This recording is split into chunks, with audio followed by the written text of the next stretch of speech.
Welcome to Healing Your Family Legacy, here on the Experience of the Soul podcast channel. Innovative, evidence-based recovery that helps to identify intergenerational trauma, allowing for freedom and embracement of the healing process.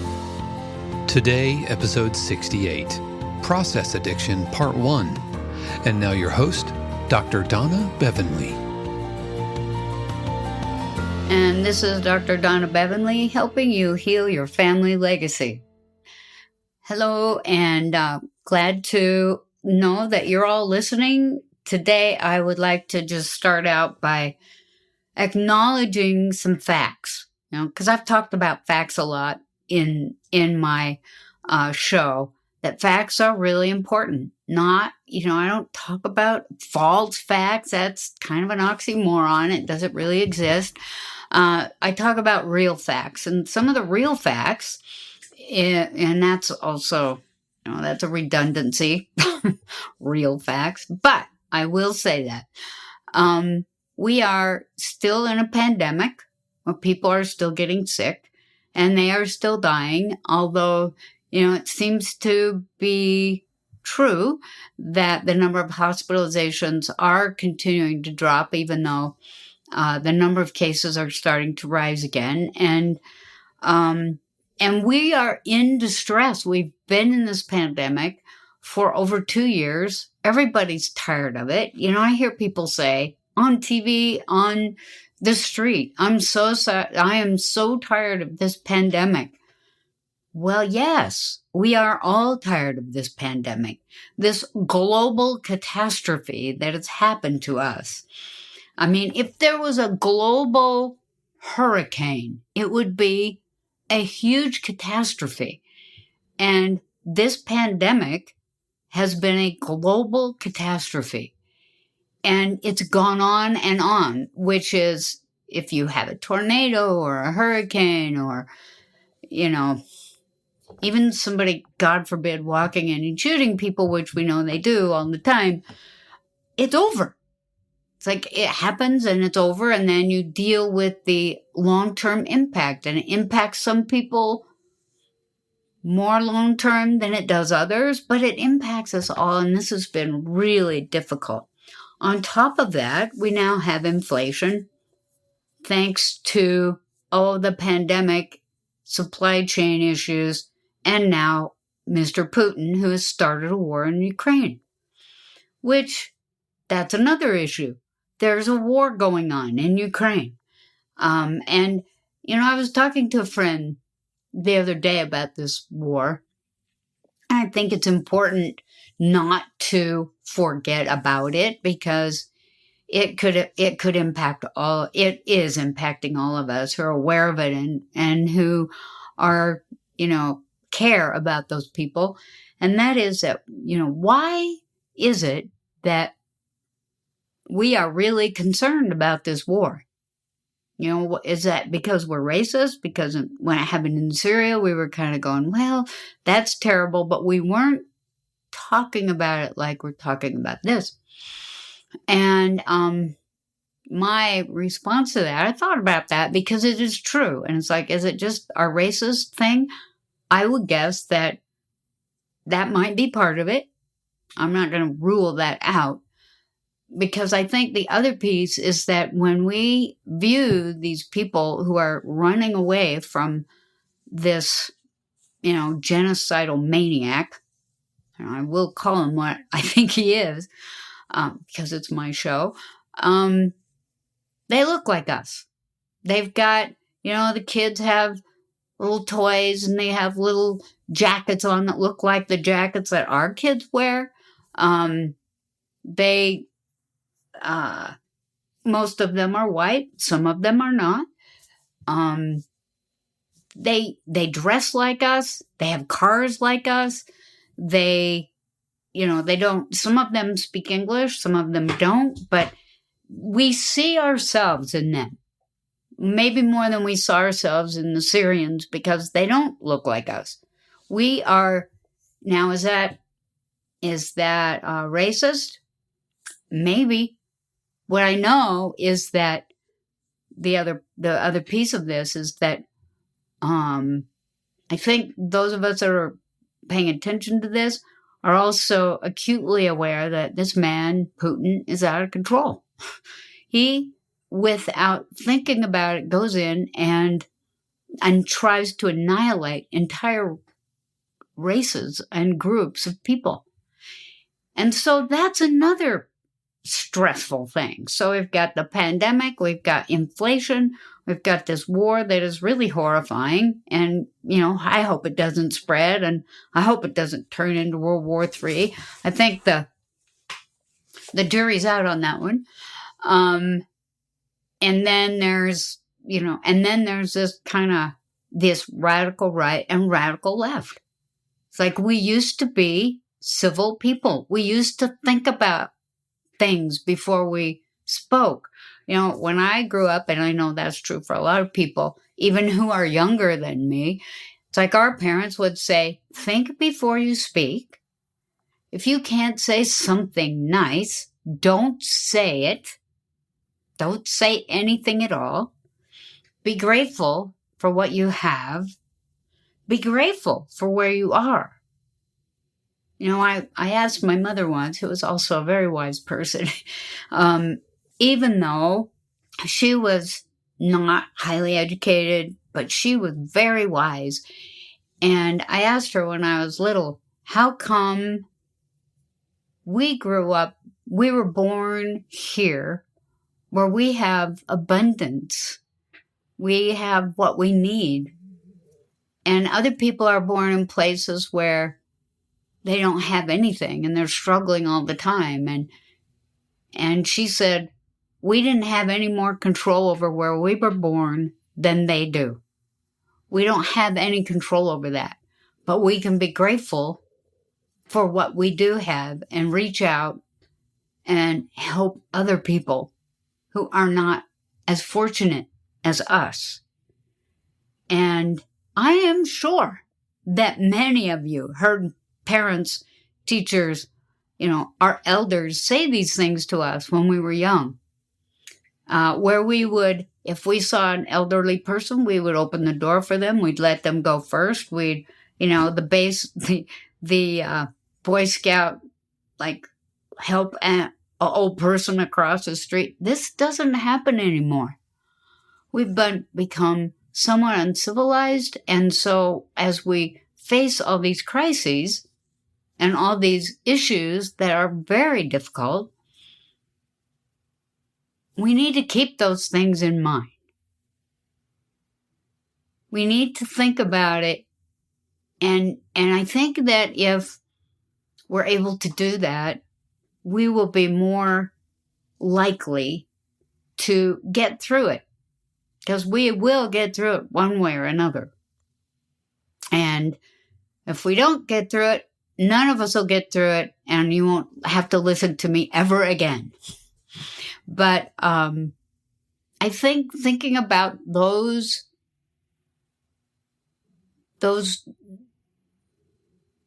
I wouldn't say rules, but they were definitely, I would suggest strongly that you do these things. Treat others like you want to be treated. How about the golden rule? How about if the way you treat others, this is what Jesus said, it's like, the way you treat others is the way you treat me. How about those kinds of rules? It's just, it makes us thinking people. And we were born with good brains. So we need to think about it.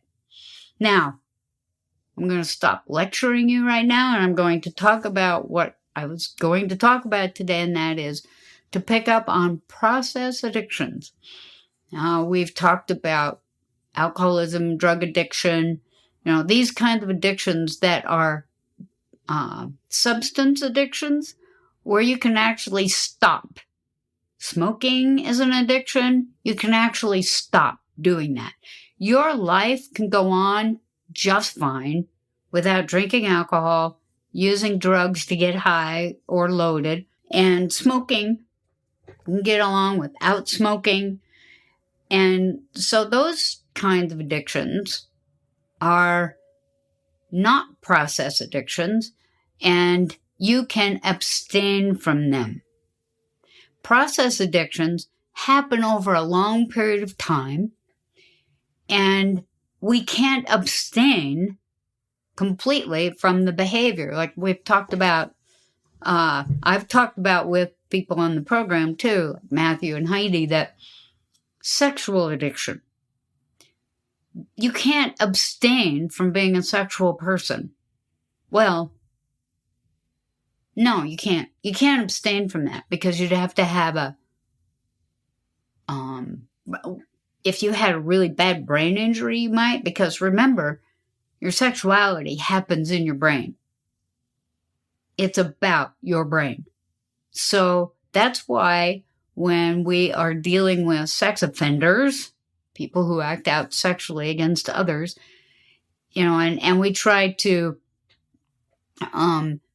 take away their sexuality by giving them drugs that will make them, like we think, not be able to perform sexually, that they act out in other ways, because sexual assault is not about sex. It's about power and control, which is something that happens in your brain. Okay? So sexuality is not something you can abstain from. You can abstain from acting out in certain ways. So you can abstain from internet pornography. You can abstain from other pornography. You can abstain from watching pornographic movies. You can abstain from, being a flasher. You can abstain from these things. All right? Because it's a behavior. Can you abstain from your sexuality? No, you cannot. Because it happens in your brain, and if you're alive, your brain's alive. So it's there. Okay? Now, another process addiction I want to talk about today is love addiction, which kind of comes on the heels of sex addiction. And what love addiction is, it's a process of obsession and compulsion whereby a person assigns too much time, attention, and value above themselves to any other person that they're in a relationship with, coupled with having unrealistic expectations for unconditional positive regard from that person to the exclusion of self-care and self-valuing. Okay, that was a lot. And so I will give you a context for it and an example. So a context for it is that when a person has a love addiction, they've basically created a fantasy in their mind about what they think their love relationship will be. Okay? And, it might be the story of Cinderella. It might be the story of, anybody that has some kind of a fantasy about what they think their love relationship should be. And it's unrealistic. Okay? It's a fantasy. So by definition, it's unrealistic. And then they meet somebody that they think fits into this fantasy. Now, they're not actually thinking about it. Of course, they're attracted to the person or they wouldn't be in it in the first place. So they get attracted to somebody and they put that person on a pedestal. So that's the part where they have, they place too much time, attention, and value on that person. So they think that person is like a god. Well, if that person over there is getting all of this adulation from somebody, it feels good for a while. But after a while, it's like the person's texting them all the time, calling them all the time. At first that feels pretty good. It's like you wake up in the morning to get ready for work. You get a text that says, "Hi, good morning. How are you?" And it's like, oh, that's nice.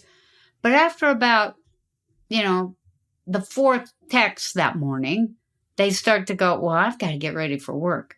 And then when this continues and they're getting texted all day long, where they can't continue to do what they're doing or they get interrupted, then it's like, okay, wait, now that's too much. When you tell a love addict that's too much, what happens is they turn around and do it more. That's what they do. And then the person who's on the pedestal starts to feel suffocated. They start to feel like they're in prison. They can't go anywhere and do anything else because every time, say, they want to go with their friends and do something, it's like there's a big drama about it. It's like, what's the matter? You don't love me anymore. Why are you doing this to me? And, so the other person's over there going, I'm not doing this to you. I just want to go spend time with my friend. Well, you don't want to spend time with me. That's why I go. So you see where, it's unrealistic for a person to think that just because they're in a relationship, just because they're married, okay, it doesn't mean that the other person's life is going to stop and be totally focused back on you. And if it is, that turns into a very bad situation because guess what? That person, unless they have the same problem, which then it's probably kind of like a marriage made in heaven. Most people aren't like that, though. It's like they want to get away. And so they start to try and pull back a little bit. And what happens to love addicts is they want to pull in more. That makes the other person want to pull back even more. And then we get into these really bad situations where, people start being stalkers. It's like, I saw you last night. You came in at 2:00. It's like, why did you see me doing that? Right? It's like, it's nobody's business what I'm doing. Or if I'm married, of course, it's your business. But not to the extent of where you can actually feel stalked if you're married. Because no matter what you're doing, there they are. And they're challenging you and they're questioning you.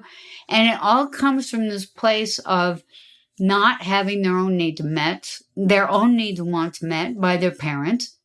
And so they think, it's a childlike reality. They think that you're there to do this for them now. Now, I've had people in my office who are love addicts. They've dragged in their partner who's ready to bolt. And, among other things, one of their complaints is that I don't feel like you love me unconditionally. And I stop them right there and I say, listen, the people who you had a right to receive unconditional love and positive regard from were your parents. When you're an adult, that doesn't exist anymore. And anyone that thinks that they deserve to have unconditional love from anybody but their creator, they're not dealing with reality.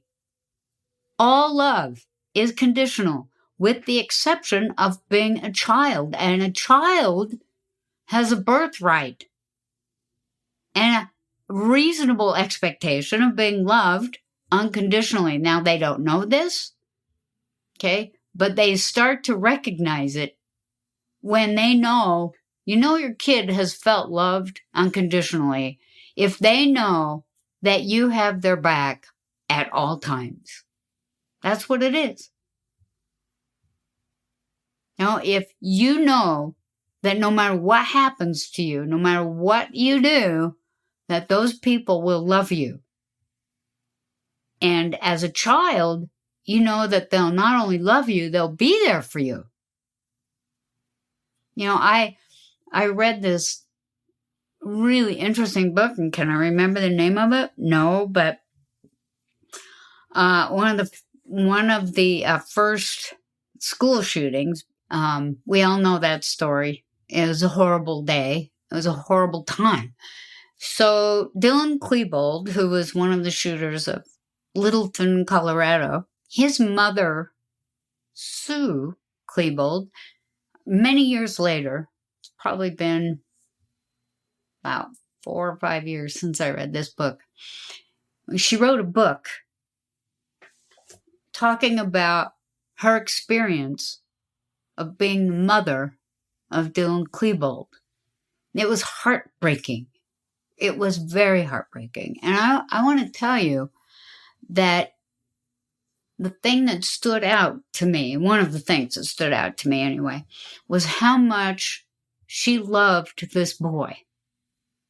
She loved him. She didn't, just give him what he wanted all the time. She didn't, she paid attention to whether he was, getting by in school okay. She paid attention to his friends. And his friend, she thought was kind of a bully, but it was his friend, and that was the way it was. And then after the horrible thing happened, one of the things she pointed out was that her experience was not only was her son dead too, he committed suicide, and he was a mass murderer. Now, she talked at length about what that meant to her and how much she loved him and missed him. And she, of course, went over and over about what happened, what did I miss, it was a really from the heart kind of book but it wasn't about, oh, feel sorry for me and, he didn't mean to or anything like that. That was not her position. But I was thinking about that is unconditional love. And he deserved that. He was a child. Okay. And I wondered how many of us could do that for our children. Love them no matter what when they're children. Now, I understand that, if you're an adult and your child does something horrendous, you might struggle with that a little bit, but most of the time, parents come back around. And they love those kids even if they've done something terrible. You deserve that as a child. Because, most kids love their parents unconditionally. And that's not something you definitely deserve. I think it's something you earn. But I've talked about that enough. But I'm just saying that when you are a love addict, you think that your partner should love you unconditionally. And that's not reality. And if that's the premise that you have about a relationship, then you need to get your adult self on board and understand that all adult relationships are conditional. Okay? It's like I know mine is. If my wife went out and had a bunch of affairs or, did something to my kid or, it's like, it'd be over. We're not having this. I'm probably not as forgiving in that way. I just say, life is short. I'm not having this in my life. And, but even if I decided not to leave, we'd have to have a lot of conversations, a lot of therapy, and there'd have to be a lot of restitution on that side of the room. Okay? It's conditional. So love addicts literally get addicted, not to the person, to the idea, to the fantasy. And when they are trying to deal with recovery from their love addiction, it's not the person that's the hardest to give up and to abstain from. It's the fantasy. Okay? So if you have a fantasy and you're plucking people into it one after another, or you've got a fantasy that you had about somebody 10 years ago that you still have this idea about and they're long gone, you've got an addiction. Assigning too much time, attention, and value to somebody else while you're not paying attention to your own self-care.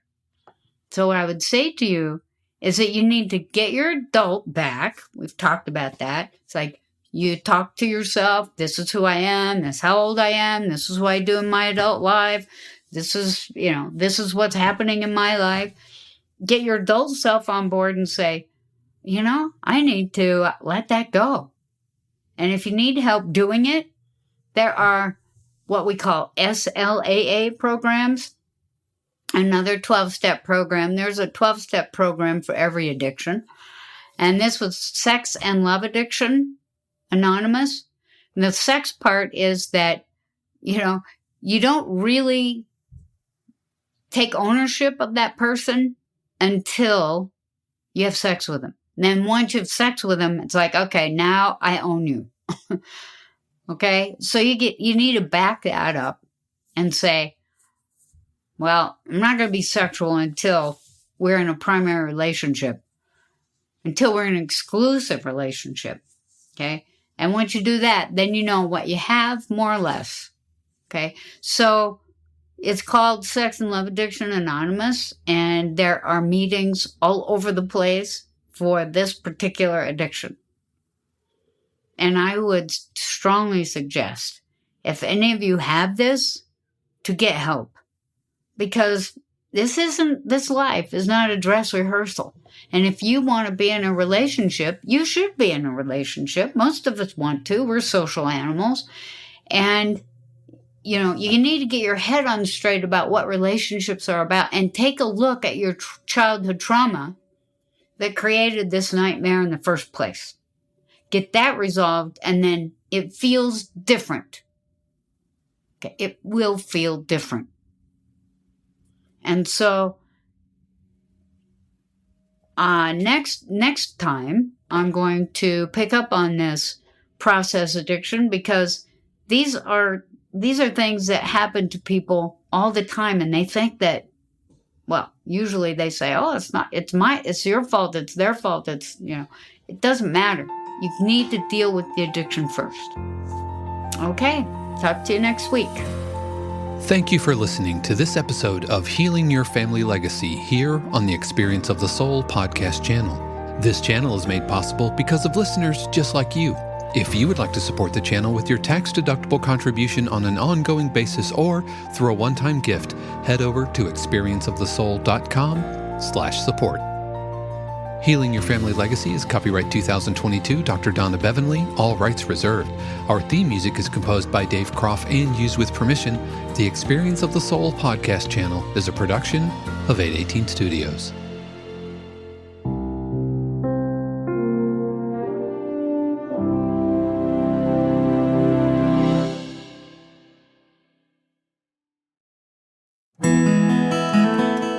Hey friends, Sean here, your Experience of the Soul producer. I want to take a moment to tell you about something truly exciting. The SoulWorks online community, created by your host, Cynthia Alice Anderson, and available on the Mighty Networks app. If you're looking for a place where you can explore your spiritual path, connect with others, and grow in a meaningful way, then this is for you. SoulWorks is so much more than an online community. It's a safe, inclusive space for spiritual exploration, self-discovery, and personal transformation. Inside the community, you'll find everything from uplifting spiritual studies to soul-centered growth practices, meditations, affirmations, and so much more. It's a space where you'll always be supported and never judged. The best part, membership is free. You'll have access to powerful resources, inspiring content, and a supportive group of like-minded people who are all on their own unique spiritual journeys. And if you're ready to dive deeper, there are premium options available to enhance your experience with a live Monday night talk series and extended, deeper meditations. If you're seeking a place to connect, grow, and nurture your soul, we would love to have you join us in the SoulWorks community and see where this journey can take you. Visit my.soulworkscommunity.com today.